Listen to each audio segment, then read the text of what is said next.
सिंधुदुर्ग जिल्ह्यातील सावंतवाडीच्या ज्येष्ठ शिक्षिका सौ प्राजक्ता संजय कांबळे, पूर्वाश्रमीच्या कुमारी माधवी मोर्ये असणाऱ्या सौ प्राजक्ता कांबळे यांचं बालपणसुद्धा सावंतवाडीतलंच. शिक्षिका ह्या जबाबदारीसोबतच त्यांनी कायद्याचं शिक्षण घेऊन काही काळ वकील म्हणून सेवा देखील बजावली. मालवणच्या आघाडीच्या सुशैक्षणिक जाणीवांच्या संस्थांपैकी एक असलेल्या सुप्रसिद्ध रोझरी इंग्लिश स्कूलमध्ये देखील त्यांनी जवळपास 1 दशक शिक्षिका म्हणून सेवा केली. पालक, विद्यार्थी यांच्यासह शहरच्या माणसांशी देखील अत्यंत आपलेपणाने जोडलेले एक शिस्तबद्ध शालीन व्यक्तिमत्व म्हणून त्या सावंतवाडी आणि मालवण अशा दोन्ही ठिकाणी परिचित आहेत. त्यांचं दिव्यांग असणं हे कधीच स्पेशल नव्हतं आणि नसतं, तर ते सदैव अस्सल सोशल असतं हे विशेष. अभियंतापती श्री संजय कांबळे यांच्या सार्थ पाठिंब्यासोबतच त्यांचं फुलत गेलेलं सहजीवनसुद्धा त्यांचं कणखरपणा वर्धिष्णू करत गेलं.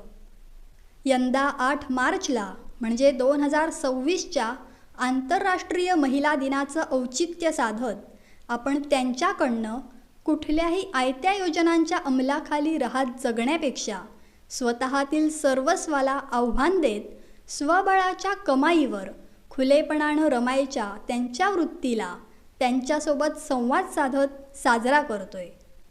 भेटूया सौ प्राजक्ता संजय कांबळे यांना 2026च्या आंतरराष्ट्रीय महिला दिनानिमित्त आपल्या विशेष मुलाखतीत. नमस्कार. 8 मार्च 2026 म्हणजे 2026चा महिला दिन आणि या महिला दिनाचं औचित्य साधून आपण आज सुप्रसिद्ध शिक्षिका माधवी मोर्ये उर्फ प्राजक्ता कांबळे यांच्याशी काही गप्पा मारणार आहोत. प्राजक्ता कांबळे यांनी मालवणमध्ये रोझरी इंग्लिश स्कूलला जवळपास 1 दशक सेवा बजावलेली होती आणि त्यानंतर त्या सावंतवाडी इथं गेले 1 दशक जवळपास सेवा बजावत आहेत, शिक्षिका म्हणून सेवा बजावत आहेत आणि आपण त्या धडाडीसाठी आणि अनेक गोष्टींसाठी ओळखल्या जातात. तर प्रथम आपण त्यांचं आपल्या प्रेक्षकांच्या वतीनं आणि आमच्या सर्वांच्या वतीनं खूप स्वागत आहे आपल्या सिंधुनगरीवरच्या आजच्या विशेष कार्यक्रम. धन्यवाद. प्राजक्ता आणि माधवी, मध्ये मध्ये बोलताना प्राजक्ता पण येईल, कदाचित माधवी पण येईल.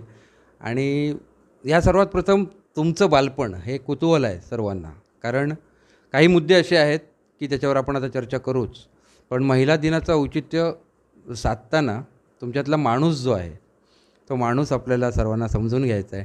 तर तुमचं बालपण कुठं आणि कसं गेलं? माझं बालपण हे सावंतवाडीमध्येच गेलं. सावंतवाडीमध्ये मिलाग्री स्कूलमध्ये मी KG पासून ते 10वीपर्यंत शिक्षण घेतलं आणि त्यानंतरचं शिक्षण माझं SPK म्हणजे SPK कॉलेजला झालेलं आहे आणि त्याच्यानंतरचं जे DEDचं शिक्षण माझं झालं ते कुडाळला झालेलं आहे. तुमचं शिक्षणाचा परत एक भाग होता की शिक्षकी पेशाच्या दरम्यानच, म्हणजे थोडासा मी तुम्हाला थोडं पुढे नेतो आणि नंतर पुन्हा मागे आपण बोलू की तुम्ही वकिलीसुद्धा केलीत, म्हणजे LLBसुद्धा केलं. मग तो जो एक्सटेंटिव्ह तुमचं शिक्षण आहे त्याच्यामागे धारणा काय होती? बघा, शिक्षण म्हणजे कुठेच वाया जात नाही आणि समाजामध्ये जर एखाद्या गोष्टीमध्ये जर तुम्हाला कुठेतरी वर्चस्व ठेवायचं असेल तर तुम्हाला 4ही प्रकारचं ज्ञान असणं गरजेचं आहे. आणि माझ्या हिशोबाने त्यावेळेला मला वकिली म्हणजे कायद्याचं ज्ञान असणं हे माझ्यासाठी अत्यंत महत्त्वाचं होतं आणि ते घेण्याची धडाडी माझ्यामध्ये होती. कालांतराने काही लोकांनी मला ते घेऊ नये म्हणून बऱ्याच वेळेला मला अडकटी केली, परंतु माझी जिद्द होती की मला वकिली ही शिकायचीच आहे, कायद्याचं ज्ञान हे मला घ्यायचंच आहे, हे माझ्या मनाचा ठाम निर्णय होता आणि तो मी साध्य केलेला आहे. आता पुन्हा बालपणाकडे येतो. प्राजक्ता माधवी, आपण म्हणूया माधवीच्या थोड्याशा आपण गोष्टी आपण गप्पा मारूया त्या, की जो एक दिव्यांग आपण जे म्हणतो अपंगत्व, ह्याचा सामना बालपणापासून असल्यानंतर की जे जाणवलं नाही तुमच्या व्यक्तिमत्वात, ते कधी कुठे कुणाला जाणवलं नाही. आजही तुमची जो परिचय आहे तो माधवी टीचर, प्राजक्ता टीचर किंवा कुठेतरी वकील मॅडम, म्हणजे आता तुम्ही शिक्षकी पेशावरच पूर्ण कॉन्सन्ट्रेशन आहे, पण ते तुमचं जे बालपण होतं ते पण जाणायचं, कारण शारीरिक तुमच्या कमतरतेवर तुम्ही मात करत जे आत्तापर्यंत अगदी आजच्या दिवसापर्यंत आपण आहोत, अगदी 8 मार्च 2026पर्यंत, तर तो तुमचा प्रवास तो सांगावा, कारण तोही खूप जणांना माहिती नाही. तुम्हाला नोकरीला लागल्यानंतर सगळे ओळखतायत किंवा काय असेल, तो जरूर सांगावा. कसं आहे, ती गोष्ट आपल्याला माहिती असेलच ना, की बदकं होती आणि त्याच्यातलं एक बदक जे कुरूप होतं आणि त्या बदकाच्या त्या घोळक्यातून त्याला बाजूला काढलं गेलं. परंतु मी खरं सांगू तुम्हाला, की मी इतकी भाग्यवान आहे, की माझ्या आईने मला ह्याच्यातून सगळ्यातून बाहेर काढलं. म्हणजे मी दिव्यांग आहे याचं मला कधीच तिने जाणीव करून दिली नाही. आम्ही 3 भावंडं, माझा एक भाऊ आणि माझी बहीण आणि मी सर्वात मोठी. परंतु मोठी असतानासुद्धा मी आईची सर्वात पहिली अपत्य आणि तसंही असताना माझ्या आईने मला कधीच हे जाणवू दिलं नाही की तू अपंग आहेस. आईने मला एकच जिद्द दिली की जशी आहेस तशी तू माझी आहेस आणि तू शिकली पाहिजेस. आणि तिच्या त्या शब्दाने मी आज शिकत गेले आणि हे जे शिखर आज तुम्ही मला पाहताय ना, ते केवळ माझ्या आईमुळे आहे. तिने मला जिद्द दिली, माझ्या वडिलांनी कष्ट केले आणि त्या कष्टाचं फळ आज तुम्ही पाहता, ते केवळ आणि केवळ हे सगळं श्रेय मी माझ्या आई आणि माझ्या वडिलांना देणार आहे. कारण ज्या वेळेला बघा तुम्ही पाहिलं तर कुठलाही माणूस जेव्हा तुम्ही समोर चालताना किंवा माझ्या भावंडांनी सुद्धा कधीच असं मला जाणवू दिलं नाही की ही माझी बहीण आहे आणि ती अपंग आहे. तर सगळ्यांनी मला साथ दिली आणि ही जी साथ त्यांची मला लाभली ना, त्याच्यातूनच आज हे माझं जे आम्ही आज जे तुमच्यासमोर आहे, प्राजक्ता म्हणा किंवा माधवी म्हणा, हे जे मी तुमच्यासमोर आज आहे ती केवळ माझ्याच कुटुंबामुळे, माझी आई वडील आणि माझी भावंड याच्यामुळेच मी आज हे जे तुमच्यासमोर उभी आहे. या दरम्यान तुम्ही मिलाग्रीज आणि तुमचा मित्रमैत्रीण परिवार पण मोठा आणि तसे दंगेखोर तुम्ही, तर बऱ्यापैकी दंगेखोर, मस्तीखोर. मग अशा वेळी जेव्हा तुमचं कांबळे म्हणजे आपण म्हणायची तिथे माधवीची प्राजक्ता होणे, की तिथे थोडंसं गंभीर वातावरण किंवा थोडेसे शांत आहे, मग तो प्रवास म्हणजे कांबळे होण्याचा प्रवास तो कसा सुरू झाला तो सांगावा. कसं आहे माहिती आहे, किरण बेदींचं एक वाक्य आहे बघा, जो प्रवाहाच्या विरुद्ध जातो तोच आपल्या जीवनामध्ये यशस्वी होतो. आणि प्रवाहाच्या विरुद्ध जाणं हा माझा अगदी पहिल्यापासूनचाच काय म्हणतो आपण, पहिल्यापासूनचा माझा खेळ आहे तो. एखाद्याने मला जर डिवचलं, हे काम तू करू शकणार नाहीस, तर ते मी करूनच दाखवणार. ही माझी जिद्द पहिल्यापासूनचीच होती. म्हणजे जसं तुम्ही पाहिलात की मी माझं सगळं जे बालपण आहे इंग्लिश मिडियममधून माझं शिक्षण झालं, पण मी डी एड मराठी मिडियममधून केलं. आणि मला बऱ्याच वेळेला असा प्रश्न आला की अरे तू इंग्लिश मिडियममधून जाऊन डी एड मराठी मिडियममध्ये कसं करू शकलीस. पण त्यावेळेचा जो माझा संघर्ष होता की मराठी मला थोडंफार येत होतं, पण आज मी मराठीमध्ये लेखन करू शकते, कविता करू शकते. कारण हे कशामुळे झालं, तर हा जो माझा संघर्ष आहे किंवा हे जे माझी जिद्द आहे, याच्यातूनच मी माधवी मोरियेमधून प्राजक्ता कांबळे होऊ शकले. हा माझा एक प्रवाहाच्या विरुद्ध जाण्याचा हा एक हेतू होता. म्हणजे आंतरजातीय विवाह हा मी केला आणि त्यावेळेची परिस्थिती इतकी वाईट, म्हणजे आत्ता आपण बघतोय की सगळेजण एकमेकांना सामावून घेत आहेत, सगळे जाती व्यवस्था ही आता म्हणजे काय म्हणतो आपण लिहिल्याच गेलेली आहे. परंतु त्यावेळेला जाती व्यवस्था होती आणि त्यातूनही मी हा प्रवास केला. मी एक या परिवारातून त्या परिवारामध्ये किंवा जातीयता नष्ट करण्याचा हा जो माझा प्रभाव होता, जो मी किरण बेदींचं वाक्य नेहमीच माझ्या ते स्मरणात राहतं की प्रवाहाच्या विरुद्ध जाऊन जो संघर्ष करतो तोच खरा टिकतो. आणि याच्यातून मोरिये परिवारातून मी कांबळे परिवारामध्ये याच एका धडाडीने गेलेली आहे. मग तीच ती धडाडी म्हणजे तुमचा तो विवाह आणि याबद्दल तुम्ही सांगावत की ओळख कशी झाली किंवा हे कसं, कारण काय होतं तुम्ही एका खूप ऑर्थोडॉक्स शिक्षिका म्हणून पण अशा थोड्या तुमच्या अशा मनोवृत्तीच्याही होतात सुरुवातीपासून. मग हे कसा झाला. नाही, कसं झालं, माझी ओळख माझ्या मिस्टरांची म्हणजे श्री संजय कांबळे यांच्याशी माझ्या घरासमोर असणाऱ्या त्या ऑफिसमध्ये झाली. आणि ज्यावेळेला आम्ही बोलत गेलो त्यावेळेला आमचे एकमेकांशी विचार पटत गेले. आणि त्यावेळेला मला त्यांनी विचारलं की तुझी इच्छा आहे का माझ्याशी लग्न करण्याचं. त्यावेळेला मी म्हटलं मी ह्या परिस्थितीमध्ये अशी आहे आणि हे जर तुम्ही स्वीकारणार असाल तर माझी तयारी आहे. मग येथे मला कुठेही जातीचं किंवा कुठच्याच पद्धतीचं बंधन माझ्याकडे आलं नाही आणि माझ्या नवऱ्याने मला याही परिस्थितीत स्वीकारलं. मी खरोखर त्यांचे इतके आभार मानते ना की त्यांनी मला एका पर्वातून दुसऱ्या पर्वामध्ये आणलं.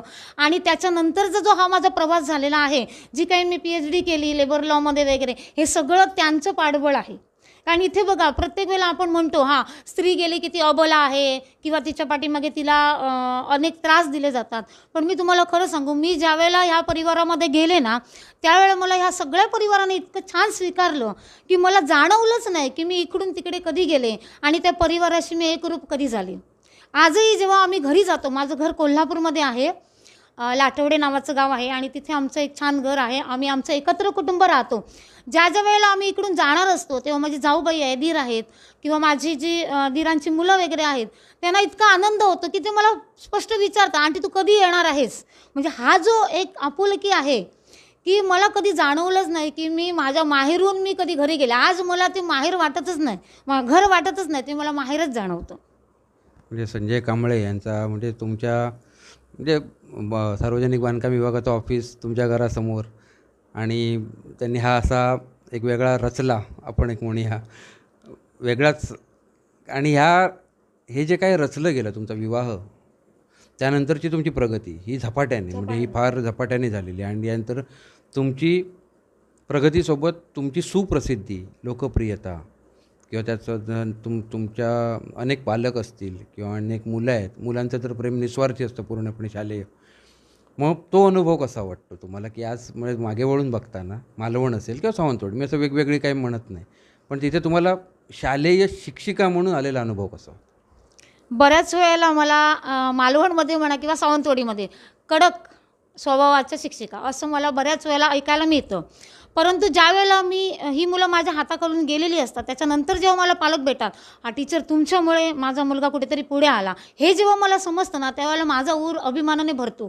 कारण माझा तो कडकपणा, हा कडकपणा कशासाठी होता तर मुलांना म्हणजे माझं काही कोणाबरोबर वैर आहे असं नाही, तर ते मूल सुधारावं किंवा एक शिस्त लागावे ह्याच हेतूनं हा माझा अट्टहास होता की मी तो कडकपणा. आजही मुलं जी माझ्या हाताखालून गेलेली असतात ती मला नेहमी येऊन भेटतात आणि मला विचारतात, टीचर तुम्ही आमच्या वर्गावर कधी येणार. म्हणजे काय, त्यावेळेला त्यांना मी त्या शिस्तीमध्ये ठेवलं, पण आज त्या मुलांना कळतं आहे जेव्हा ते मोठे झालेले आहेत की का ती शिस्त होती माझ्यासाठी, म्हणजे मी ती शिस्त त्यांना का लावली. म्हणजे एक वेगळा अनुभव मला बघायला मिळतो. माझ्या हाताखालून गेलेली बरीचशी मुलं मालवणमध्ये तुम्ही पाहिलात तर डॉक्टर्स झालेली आहेत, वकील झालेली आहेत, इंजिनियर झालेली आहेत. आणि आजही जेव्हा मी मालवणमध्ये कधीतरी जाते ना आणि तेव्हा ही सगळी मुलं माझ्या समोर उभी राहतात. काही वेळेला मी त्यांना ओळखत पण नाही, पण ती मुलं मला म्हणतात, टीचर ओळखलं नाहीत मला, मी अमका मी तमका. म्हणजे इतकं छान वाटतं ना की हा अनुभव की जी म्हणजे माझा स्वभाव होता की कडक, आणि मी स्ट्रेट फॉरवर्ड आहे, मला ना सरळ बोलायला आवडतं. एखादी गोष्ट मला पटली नाही तर ती मला पटली नाही, आणि मला वाटतं हा स्वभाव माझ्यामध्ये आलेला आहे तो माझ्या या संघर्षातून आणि मी घेतलेल्या त्या वकिलीच्या शिक्षणातून. आता थोडासा तोच प्रश्न आहे, म्हणजे तुम्ही बोलला त्याचाच की ह्या स्पष्टवक्तेपणाचा म्हणजे तुम्हाला एक व्यक्तिमत्व विकासासाठी कुठेतरी उपयोग होता ना, कधीतरी त्याचा फटका पण बसला का की ह्या स्पष्टवक्तेपणामुळे थोडासा अरे म्हणजे थोडं वय मोठं झाल्यावर असं कधी वाटलं का रे तेव्हा जरा मी थोडं कंट्रोल केलं पाहिजे होतं किंवा थोडं थांबलं पाहिजे होतं, असं कधी जाणवलं का? नाही, असं मला कधी फटका बसला वगैरे असं मला आठवत नाही. पण हा मला एक छान अनुभव सांगावाचा होता. एखाद्या जर मी कार्यालयामध्ये गेले, पहिल्यांदा गेले आणि एखादी गोष्ट करण्यासाठी म्हणून मी जर तिथे एखाद्या अधिकाऱ्याशी समोर बोलले, पण माझं बोलणंच असं असतं की मी ते आणि मुद्देसुद्धाच बोलते. त्यामुळे समोरची व्यक्तीला कळतं की बाबा हिला काहीतरी ज्ञान आहे आणि त्या ज्ञानानेच ते मला विचारत आहेत. त्यामुळे मला पुन्हा एकदा तिथं जाणं किंवा तिथं त्यासाठी संघर्ष करणं हा तसा मला फारसा अनुभव आलेला नाही आहे. ह्या दरम्यान तुमचं जे आपण म्हणूया आज कवयित्री म्हणजे माझ्या मते तो कवयित्री म्हणजे वकिली आणि शिक्षकी पेशा जेव्हा सुरू होता त्याचबरोबर सायमल्टेनियसली तुम्ही कवयित्री म्हणून पण लिखाण करत होता, तुमचं रचना चालू होत्या. मग ती कवयित्री त्यावेळी कशी होती आणि आज कशी आहे? त्यावेळेला वेळ भरपूर होता असं मला वाटतं, कारण मी कविता लिहू शकत होते, बसू शकत होतो. पण आज कसं झालं आहे, हे जीवन इतकं फास्ट झालेलं आहे ना, काही गोष्टींसाठी वेळ देणं जमत नाही. त्यामुळे आजही मी कविता करते, आजही मी बऱ्याचशा लोकगीतं लिहिते. आमच्या शाळेमध्ये जर तुम्ही पाहिलं असेल तर मी बऱ्याचशा पोवाडे लिहिलेले आहेत, ओवी लिहिलेल्या आहेत शाळेसंदर्भात माझ्या मिलाग्रीसच्या. पण तितकासा वेळ मला देता येत नाही जेवढा द्यायला हवा. या दरम्यान तुमच्या कन्या 2 म्हणजे म्हणजे आई पण म्हणजे ह्या सगळ्या तुम्ही बालपण जे झालं तुमच्या मित्रमैत्रिणीचा तुमचा एक टप्पा संपला, पत्नी म्हणून टप्पा एक संपला, आणि त्यानंतर पुन्हा इथे शारीरिक हा भाग आला की आता जेव्हा जे मुलं किंवा मुलांचा जन्म किंवा त्या दरम्यानच्या ह्या सगळ्या ज्या गोष्टी आहेत त्या तुम्ही कशा निभा, कारण त्या परत तुमच्यात तो शारीरिक, मी पुन्हा इथे कुठल्याही प्रकारे तुम्हाला दुखवत नाही आहे, फक्त तुम्हाला त्याने विचारतो की हे निर्णय आहेत, फार मोठे निर्णय होते तुमच्या दृष्टीने, तर ते कसे घेतले आणि ते कसे तुम्ही एक्झिक्यूट केले? कसं आहे माहिती आहे, जे आहे ते नाकारू शकत नाही. परंतु कसं आहे की मी दिव्यांग म्हणून जर मी राहिले असते ना, तर आजचा हा प्रवास माझा पूर्ण झाला नसता आणि तुम्ही जे ती माझी आज मुलाखत घेता आहात ती घेतली नसती. कारण कसं आहे, कुठलीच गोष्ट ना अशक्य ही नाहीच जगामध्ये. एक गोष्ट आपल्याला शक्य आहे आणि परमेश्वराने ते माझ्यामध्ये दान दिलेलं आहे. ज्यावेळेला माझी दोन्ही मुलं जन्माला आली, सुरुवातीला मला थोडंसं दडपण आलं की अरे हे माझ्याकडून कसं होणार, कारण थोडंसं आंतरजातीय विवाह केल्यानंतर मला माहेरची थोडीशी हे बाजू कमीच पडली, कारण त्यांची जी विचारसरणी होती ती वेगळी होती आणि आम्ही जे चालत होतो ते वेगळ्या ह्याच्यामध्ये होतो. परंतु मला इथे आवर्जून सांगावं असं वाटतं की माझी जी मावशी आहे पुण्यामध्ये, सुनंदा सावंत म्हणून, तिने मला इतका आधार दिला ना की त्यावेळेला बघा, शारीरिक किंवा आर्थिक आधाराची गरज नसते, पण मानसिक आधाराची अतिशय गरज असते आणि तिने मला आधार दिला. ती माझी आई बनली त्यावेळेला. आणि ज्यावेळेला मला या दोन्ही मुलांचा जन्म झाला त्यावेळेला मला कधीतरी वाटायचं की मी माहेरी जायला हवं किंवा काय, आणि मी तिथे जायचे. ते माझं माहेर, ती माझी आई बनली त्यावेळेला. म्हणजे इथे आता तुम्ही जेवढ्या वेळा तुम्ही कृतज्ञता व्यक्त करताय त्या माणसांची, नकळत ते तुमच्या डोळ्यांच्या कडा ओलावत आहेत. आणि तुम्ही आता मगाशी पण म्हणलात की तुम्ही म्हणजे जेवढी मला माहिती की तुम्ही कधी कुठल्या सोयी वगैरे अशा यांच्या ह्या तुम्हाला आवडायच्या नाहीत किंवा तुम्ही घ्यायच्या नाहीत, असं तो काय प्रकार होता? कसं आहे माहिती आहे का, आपल्याला मिळत गेलं म्हणून आपण जर ते मुळासकट उपटायला गेलो तर त्याचा काहीच आपल्याला उपयोग होत नाही. आता माझ्यामध्ये जर ती कॅपॅसिटी आहे की मी स्वतःहून एखादी गोष्ट करू शकते, तर मग मला त्या सोयींची किंवा योजनांची काय गरज आहे? काही गरजच नाही आहे ना. योजना ह्या कशा असतात माहिती आहे का, दिलेली कुबडी कशी असते, शारीरिकरित्या जर मी अपंग असूनही कुबडी जर माझ्या आईने मला तेव्हा दिली नाही, तर मग ह्या योजनांची कुबडी मी का घेऊ? अनेक लोक असे आहेत जी नसताना सुद्धा त्याचा आधार घेतात, अनेक सरकारी योजनांचे, पण मला कधी असं जाणवलंच नाही, कारण माझ्यामध्ये ती कॅपॅसिटी होती, मी ते पूर्ण करू शकते. आजही बघा, मी जेव्हा शाळेत जाते ना, अनेक लोक 3 व्हीलरनी जातात, पण मी साधी बाईक चालवते आणि ती माझ्या जिद्दीने मी शिकलेली आहे. बऱ्याच वेळेला मी पडलीही असेन, पण पडून जो उठतो आणि प्रवाहाविरुद्ध जातो तोच जीवन जगतो. आणि माझ्या आयुष्यामध्ये ना हेच घडलेलं आहे. मला कुठेही कुठल्याही प्रकारची योजना किंवा ती आयतं विकत घ्यावं असं मला कधीच जाणवलं नाही.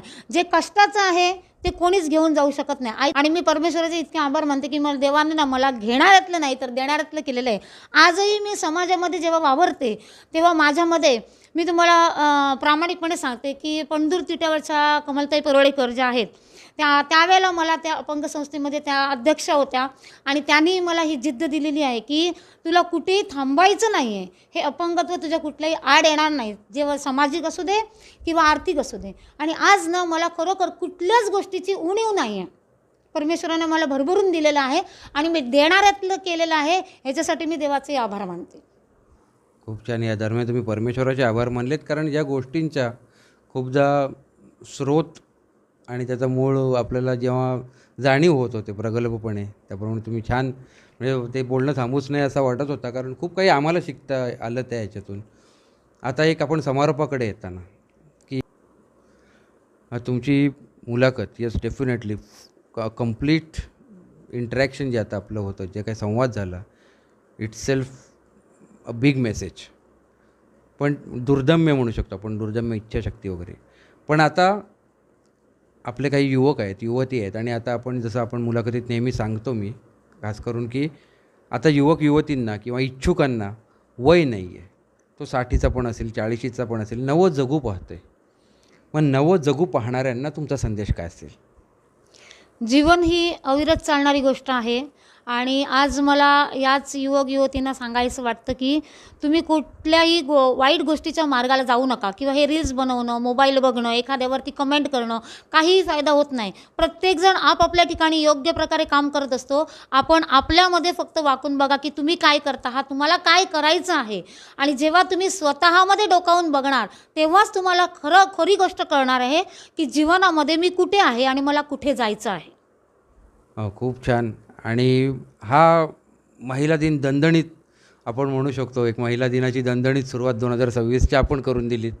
आणि या पुढच्या वाटचालीसाठी आणि मला तुमच्या कन्यांच्याही वाटचालीसाठी या दरम्यान, आणि तुमच्या पती श्रीयुत संजय कांबळे, कारण त्यांच्यामुळे माधवी टू प्राजक्ता हे एक असा वेगळा एक तुम्हाला प्रवास अनुभवता आला. आणि तुमच्या सगळ्या प्रवासासाठी पुढच्या सदिच्छा. आणि आपण नेहमी प्राजक्ता मॅडमच्या कुठल्या ना कुठल्या विषयातून आपण जरूर संपर्कात राहू, हेही आम्ही इथे सांगतो. आपण आपला वेळ दिलात आणि आम्हाला मार्गदर्शन केलं, संवाद साधलात म्हणून खूप धन्यवाद. थँक्यू. तुमचे सर्वांचे आभार. तर या होत्या प्राजक्ता कांबळे. 8 मार्च 2026चा महिला दिन. आणि प्राजक्ता कांबळे म्हणजे माहेरच्या माधवी मोरिये यांनी आपल्याशी साधलेला संवाद आहे. योजनांच्या कुबड्या नको हे सांगताना त्यांनी स्वतःची दिव्यांगतेची कुबडी कशी बाजूला ठेवली होती आणि आजही त्या कशा बाजूला ठेवू नयेत ते त्यांनी सांगितलं. ज्यांना शक्य असेल त्यांनी ते करत राहावं, जितकं शक्य असेल तितकं करत राहावं, हा एक संदेश जगताना सहज त्यांनी दिलेला आहे. आपण संपूर्ण मुलाखत पाहिलीत म्हणून मनापासून धन्यवाद.